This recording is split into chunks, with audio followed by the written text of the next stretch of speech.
In this video, you will learn how to query multiple data layers on a map using selection tools.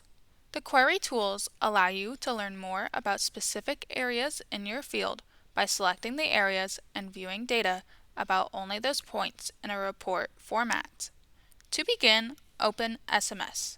Create a map of all layers you would like to include in the query. Click Select Type icon in the map toolbar.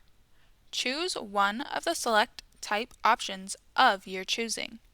Using the selection tool, make a selection on the active map layer. Once the selection is made, go to the map toolbar and select to query layers. Then click Query through current layer or Query multiple layers.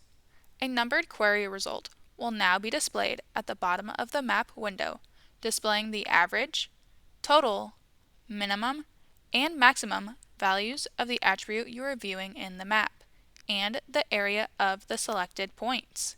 These results can be printed by clicking Print on the Query Results page. Click the Reset Cursor icon in the Map toolbar, or select a different tool to clear any selections and deactivate the selection tool. You can clear Query Result by clicking the Clear Query Results button. You have now learned how to query multiple data layers on a map using selection tools. For more short tutorials from AgLeader, please subscribe to our YouTube channel.